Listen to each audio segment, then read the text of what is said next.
Olá pessoal, sejam todos muito bem-vindos. Eu sou o Rogério do canal Céu dos Animais. Hoje vamos falar de um tema que é referente aos animais dentro da análise kardeciana, ou seja, da codificação espírita, não é?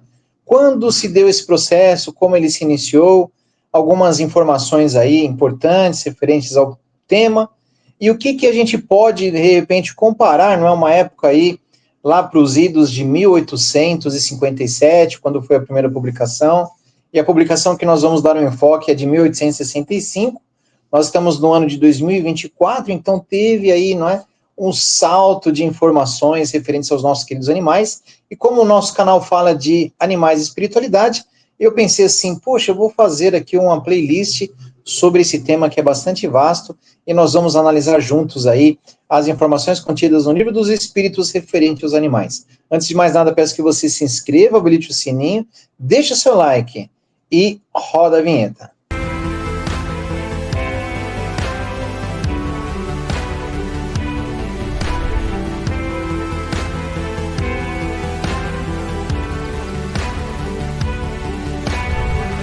Gratidão, pessoal. Então, seguindo aqui com o nosso vídeo, com a nossa proposta, vamos falar um pouquinho de O Livro dos Espíritos, né? Que é um livro aí, o qual faz parte do Pentateuco kardeciano, né? Os livros aí que são estudados dentro da doutrina espírita são livros muito interessantes. Eu queria falar um pouquinho para quem não me conhece, né? Nos outros vídeos aqui do canal a gente já fez comentários. E eu hoje me considero espiritualista. Eu estudei muito a doutrina espírita, estudei os livros, né? Decodificados por Allan Kardec e entendo que são muito importantes. Mas como a luz, não é? Ela ilumina de vários lugares, eu acredito piamente que nós podemos absorver aquilo que para nós é essencial, para as nossas verdades existenciais de várias fontes. A codificação, né, trazida por Allan Kardec é uma das fontes o qual eu me baseio, mas não é a única, tá bom, pessoal? Mas tudo que nós comentarmos aqui será com muito carinho, com muito respeito, né, à doutrina espírita.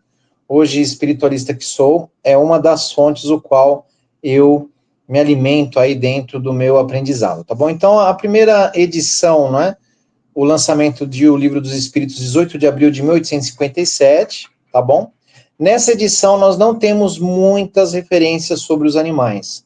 Vale lembrar que, dentro de uma questão, não é, da época também, e com muito respeito que eu vou dizer, não é, Allan Kardec, europeu, a questão, né, da Europa aí como centro do mundo na época, também a referência ou a influência de vários filósofos, né, ou vários pensadores, como René Descartes, que é um filósofo qual ele acreditava que os animais, não tinham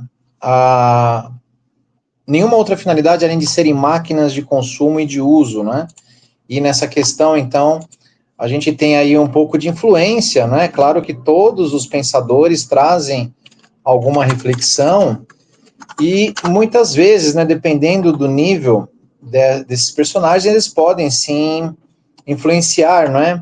Positivamente ou nem tão positivamente as pessoas aí à sua época, tá certo? Não estou afirmando aqui que Allan Kardec foi influenciado, mas eu entendo que quando há, não é, pensadores aí, vários tipos de pensadores, nós temos, claro, linhas de pensamento, e dentro dessas linhas, né, algumas delas podem, por um tempo, prevalecer, não é, diante de certas opiniões, certas questões aí referentes a isso, tá bom? Então, nós temos aí René Descartes como um filósofo que é muito conhecido pela frase penso, logo existo, né?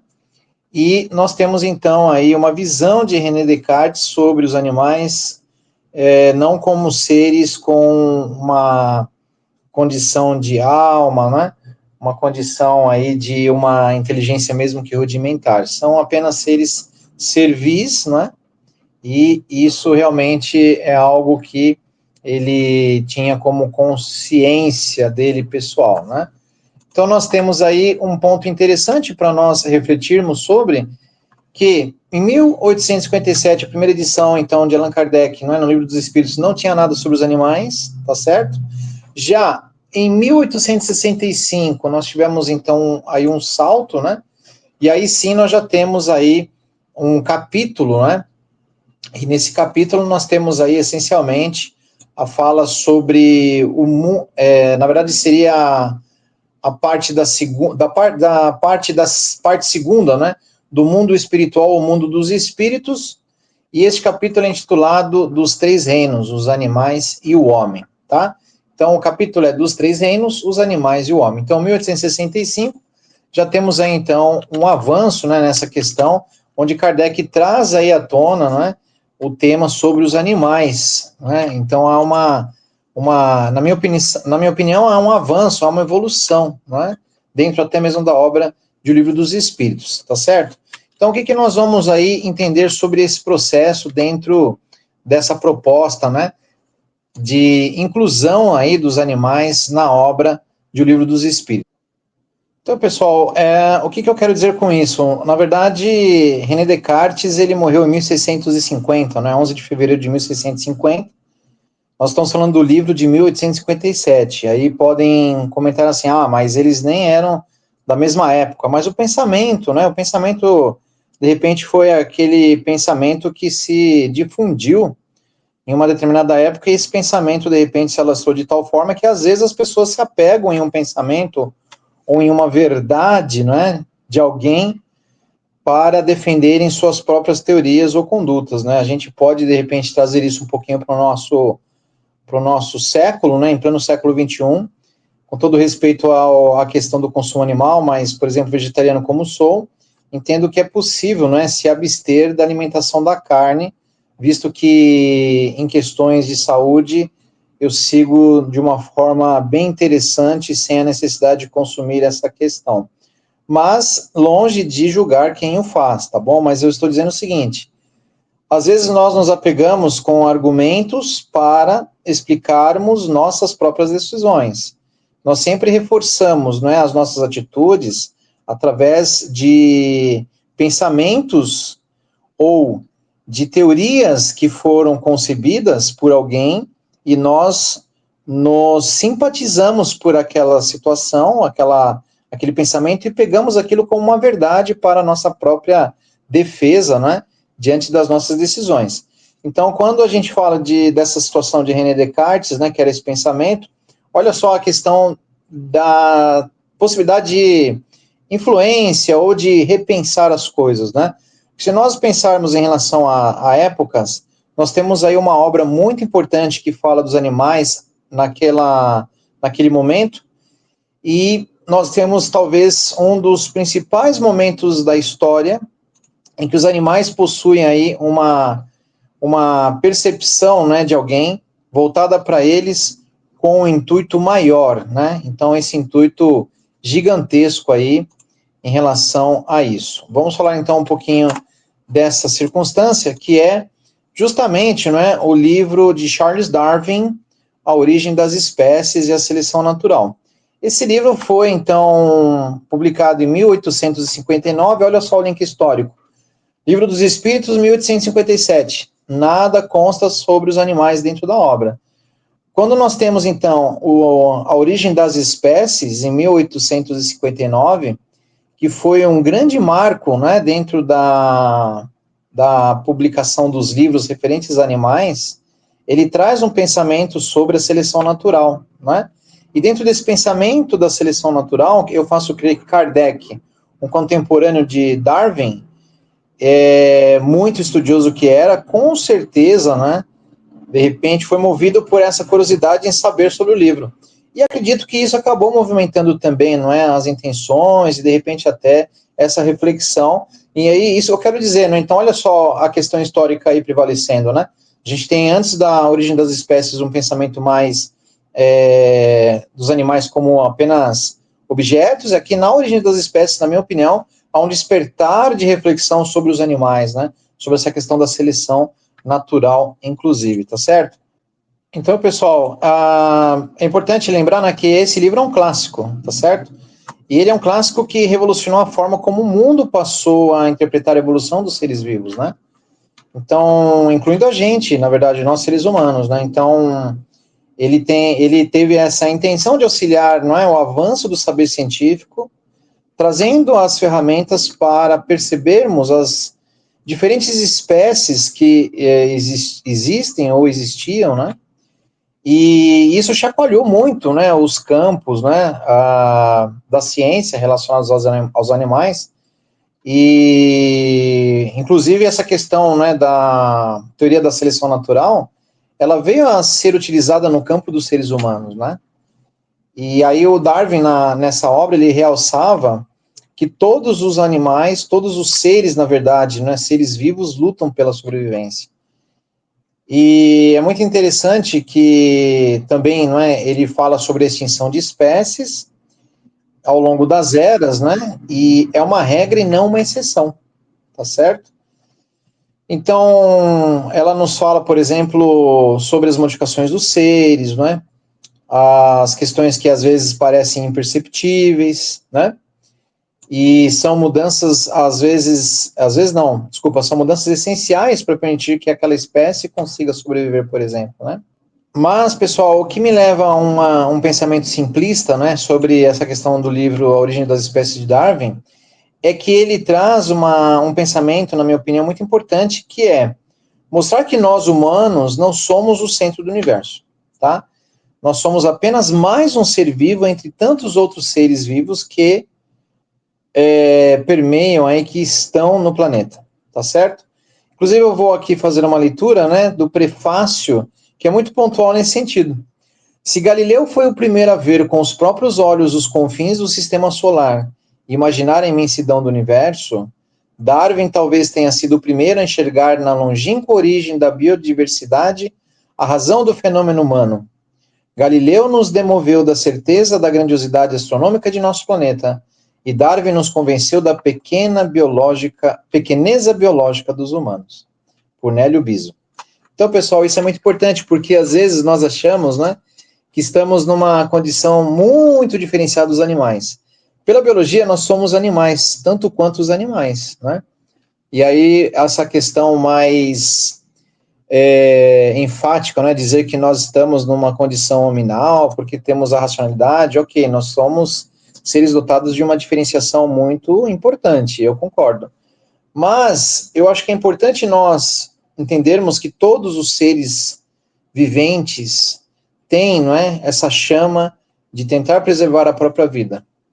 E isso é muito importante de lembrarmos, que quando nós falamos de outros seres menores, mesmo que sejam aqueles consumíveis, nós temos que ter muito respeito, muito carinho, muito amor e muito amparo para com eles.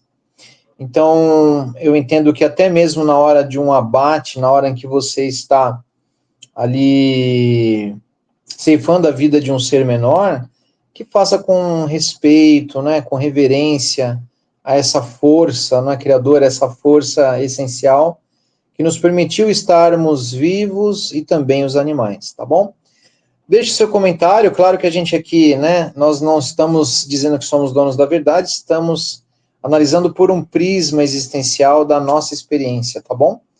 E aí é importante essa troca, né, de informações, trocas de opiniões com muito respeito e muito carinho, tá bom? Então vamos falar aqui rapidamente, né, sobre a questão aí dos três reinos, né, e os subtítulos animais e o homem, tudo bem? Então vamos lá. Deixe-me compartilhar aqui algumas perguntas já do Livro dos Espíritos. O Livro dos Espíritos, né, é um livro que foi aí trazido através de uma dinâmica que o Kardec elaborou. Ele, cientista da época, não é? Uma pessoa com um olhar clínico como tinha, ele fez aí todo um processo para conseguir captar as respostas dos espíritos conforme as perguntas iam sendo realizadas. E dentro dessas perguntas, os espíritos respondiam às dúvidas, não é? Trazidas de forma organizada por Allan Kardec, tá certo? Então nós vamos falar aqui de algumas perguntas. Só um minutinho, deixe-me compartilhar a tela. Então vamos lá. Vamos lá então, pessoal. Então, pergunta 592. Tudo bem? Ó, os animais e o homem, né? Vamos lá. Se compararmos o homem e os animais em relação à inteligência, parece difícil estabelecer a linha de demarcação, porque certos animais têm, nesse terreno, notória superioridade sobre certos homens. Essa linha de demarcação pode ser estabelecida de maneira precisa? Sobre esses assuntos, os vossos filósofos não estão muito de acordo. Uns querem que o homem seja um animal e outros que o animal seja um homem. Estão todos errados. O homem é um ser à parte que desce às vezes muito baixo ou que pode elevar-se muito alto. No físico, o homem é como os animais e menos bem provido de muitos dentre eles. A natureza lhes deu tudo aquilo que o homem é obrigado a inventar com a sua inteligência para prover as suas necessidades e a sua conservação. Seu corpo se destrói como o dos animais, isto é certo. Mas o seu espírito tem um destino que só ele pode compreender, porque só ele é completamente livre. Pobres homens que vos rebaixais mais do que os brutos, não sabeis distinguir-vos deles? Reconhecer o homem pelo pensamento de Deus. Então aqui está falando sobre a comparação dos homens com os animais, né, em relação à inteligência, ok? Vale lembrar, pessoal, também um pensamento que me vem, que quando nós tínhamos aí 1857 e a outra edição 1865, quando aparece esse capítulo, há de convir que nós não tínhamos, né, as mídias sociais, as possibilidades de análise das várias situações que acontecem aí no dia a dia, né, inclusive com os animais. Hoje aí nós temos milhares de vídeos que mostram coisas que os animais fazem que a gente nem acredita. Animaizinhos andando de skate, um castor ou um esquilo que se finge de morto quando chega alguém na casa. Você vê várias situações que mostram uma capacidade, não é, de decisão ou de escolha de atitude que no passado a gente não tinha essa possibilidade, entende? Então, o que eu penso é que hoje nós temos acesso a informações que antes eram veladas. Então, na linha temporal em que o livro foi concebido, ainda assim Kardec, né, que era detentor do filtro das respostas, pode, de repente, ter filtrado algumas respostas que falassem algo mais, né, interessante ou fora da curva sobre os animais, e que talvez ele não conseguiria interpretar na época, porque de repente se um espírito traz uma mensagem, e essa mensagem fala sobre o animal de uma forma que é desconhecida na época, como é que Kardec vai validar uma resposta de algo que ele não imaginava para o momento atual dele, entende? Então a gente está fazendo um comparativo da evolução dos animais daquela época com a atualidade, conforme as possibilidades de cada momento, né? Naquela época lá não tinha essa possibilidade das mídias sociais, era só através de carta, através de conversa, né? E hoje não, hoje você grava uma situação e você posta e você fala, uau, como é que pode, né? Mas eu faço crer que muitos animais já faziam coisas naquela época que muitas pessoas poderiam duvidar. Se você falasse, você talvez fosse taxado de louco, mas não tinha como fazer o registro, e é isso, né? Então, aqui nós temos essa pergunta. Vamos falar da pergunta número 593. Podemos dizer que os animais só agem por instinto? Ainda nisso há um sistema. É bem verdade que o instinto domina na maioria dos animais, mas não vês que há os que agem por uma vontade determinada? Olha que legal isso aqui, pessoal. Ó, isso aqui está vindo ao encontro, né, de um comentário do tipo, olha, não tem eles, às vezes, uma coisa diferenciada na atitude, né, e que tem inteligência, mas ela é limitada. É claro que aqui, né, ele está trazendo à tona uma inteligência mais rudimentar, né, vamos dizer assim, e não com todas as capacidades que nós temos, né, dentro da condição nominal. Tudo bem? Então, comentário de Kardec. Além do instinto, não se poderia negar a certos animais a prática de atos combinados que denotam a vontade de agir num sentido determinado e de acordo com as circunstâncias. Há neles, portanto, uma espécie de inteligência, mas cujo exercício é mais precisamente concentrado sobre os meios de satisfazer as suas necessidades físicas e prover a sua conservação. Não há entre eles nenhuma criação, nenhum melhoramento, qualquer que seja a arte que admiramos em seus trabalhos. Aquilo que faziam antigamente é o mesmo que fazem hoje, nem melhor nem pior, segundo formas e proposições constantes e invariáveis. Aqui, pessoal, dentro desse comentário, eu queria, dentro desse comentário de Kardec, o meu comentário agora, é claro que quando ele fala que nem uma coisa nem outra é diferente do que era antes, a gente tem que validar que a visão dos animais não é a visão do tipo membros de família, igual hoje se faz, né? Hoje nós consideramos muitos animais como membros de família. Tanto que não só os animais, né, não só os caninos, não só os felinos, não só as aves, né? Mas hoje em dia temos muitos répteis, tá certo? Temos outros animais também que, no meu entendimento, é preciso rever, não é? Se é proveitoso esses certos animais serem trazidos ao convívio humano, mas naquela época a percepção do animal não era a mesma de hoje, entende? Hoje nós, com essa percepção que nós temos que os animais são nossos queridos membros da família, vamos dizer assim, a gente tenta desenvolver, não é, as aptidões deles da melhor forma possível, tá bom? E também, não é, a questão da época, né, para a sobrevivência era outra, né, tanto na questão da saúde, tanto na questão de recursos, né, não que hoje esteja mil maravilhas, mas hoje nós temos acesso às coisas de uma forma mais facilitada, né, do que a época de Kardec, né. Então, é isso. Qualquer que seja a arte que admiramos em seus trabalhos, aquilo que faziam antigamente é o mesmo que fazem hoje, nem melhor nem pior, segundo formas e proposições constantes e invariáveis.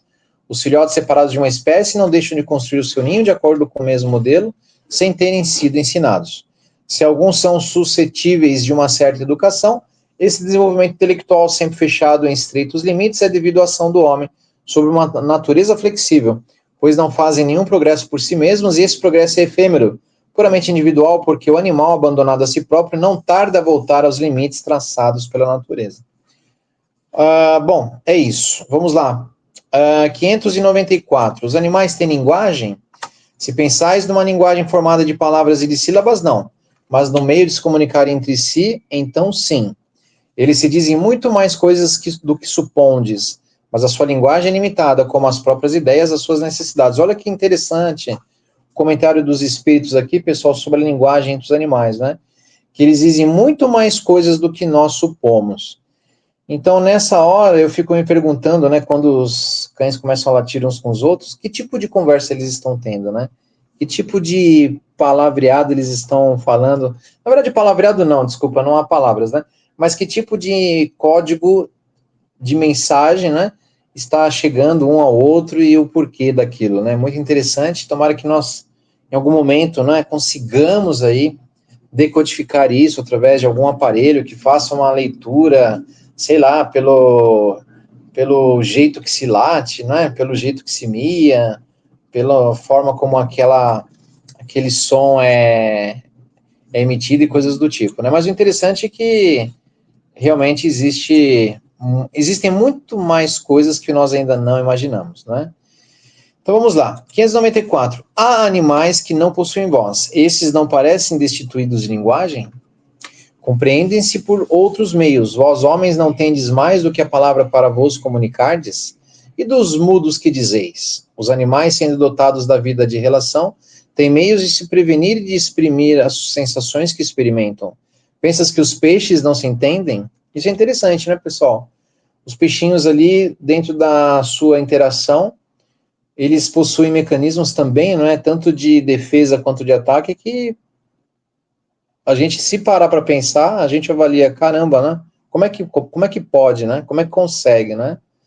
O homem não tem o privilégio da linguagem, mas a dos animais é instintiva e limitada pelo círculo exclusivo das suas necessidades e das suas ideias, enquanto a do homem é perfectível e se presta a todas as concepções da sua inteligência.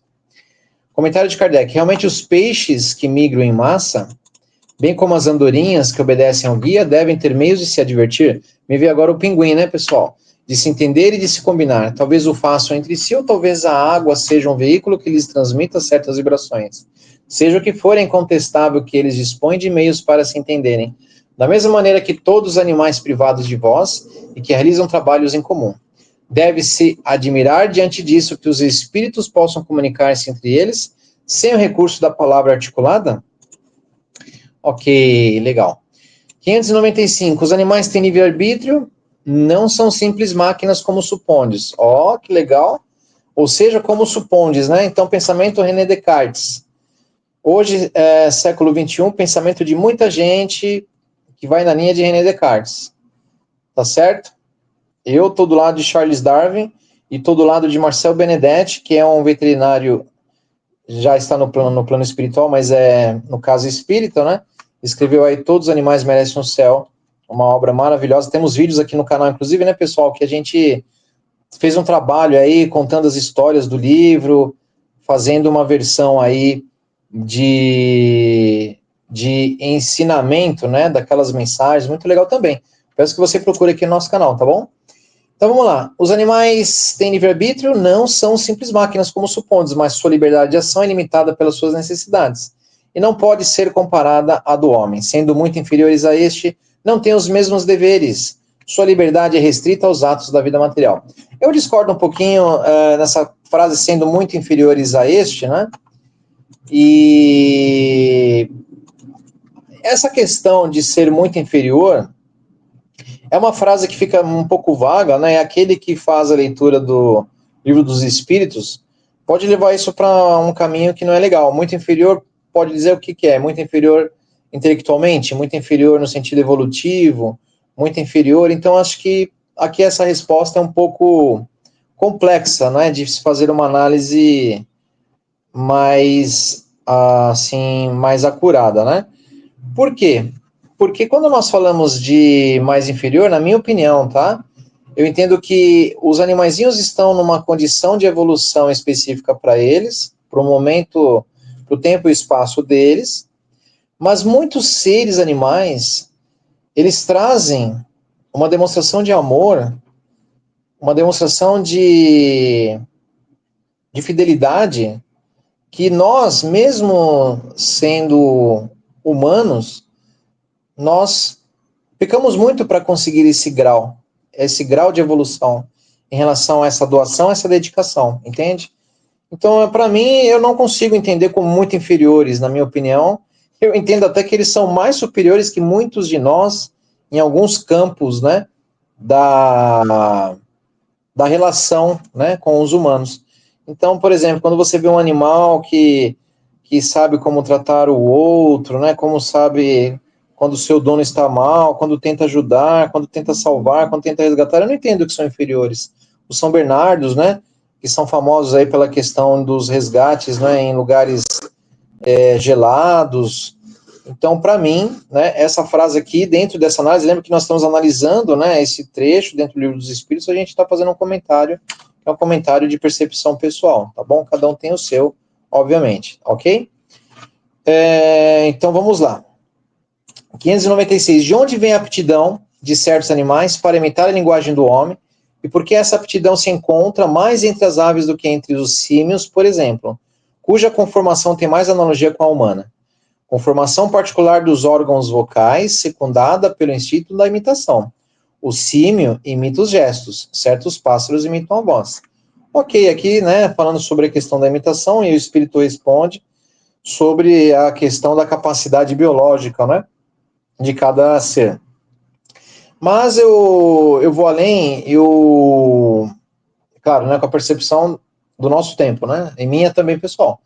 Eu entendo que além dessa possibilidade, que é uma possibilidade mecânica, biológica, quando o serzinho ele absorve essa condição ou ele consegue, né, materializar essas imitações, vai lembrar que ele associa isso a um certo momento, né, que é importante para ele. De repente, um momento em que ele quer comer, um momento em que ele quer comemorar a presença do tutor, um momento que ele quer, de repente, ali chamar atenção. Então, nessa parte, né, nessa parte da decisão do serzinho de fazer aquilo acontecer ali, na minha opinião, é a demonstração, né, de uma capacidade de inteligência que está se desenvolvendo cada vez mais, tá certo? É isso. Vamos lá, 597, bora lá. Pois se os animais têm uma inteligência que lhes dá uma certa liberdade de ação, há neles um princípio independente da matéria? Sim, e que sobrevive ao corpo. Tudo bem? Então, ó, pois se os animais têm uma inteligência que lhes dá uma certa liberdade de ação, há neles um princípio independente da matéria? Eu voltei aqui, pessoal, porque um princípio independente da matéria, nós entendemos como o quê? Como o quê? Como a alma. Sim, e que sobrevive ao corpo. Ou seja, o espírito está confirmando que os animais têm alma. Tudo bem? Aí você pensa comigo, se os animais têm alma, e se nós irmos pela linha, né, do castigo eterno, que não é o que eu acredito, ou do paraíso eterno, que não é o que eu acredito também. Então, qual a finalidade do ser ter alma? Tudo bem? Então, essa questão dele ter a alma é para ele também se desenvolver como nós estamos aqui, nesse tempo e espaço. Assim como nós teremos outras oportunidades, já tivemos em outrora, né, dentro da linha de pensamento reencarnacionista, tá? Então, essa informação é muito importante. Eu vou parar o vídeo aqui, nesse primeiro episódio, para não ficar muito longo, e nós vamos voltar para falar novamente aí da questão 597 em diante. Espero que você tenha curtido o vídeo até agora, que você deixe o seu like, que você deixe o seu comentário, que você compartilhe com quem é espírita, com quem é espiritualista, com quem é da Umbanda e quem não é nada, porque é um tema legal, é um tema que a gente está tentando aí associar, né, a ciência com a religião e também um pouquinho, né, da minha percepção e espero a percepção de vocês aqui com a gente, tá bom? Gratidão por ficar comigo até o final do vídeo. Vejo você na próxima. Até mais. Tchau, tchau.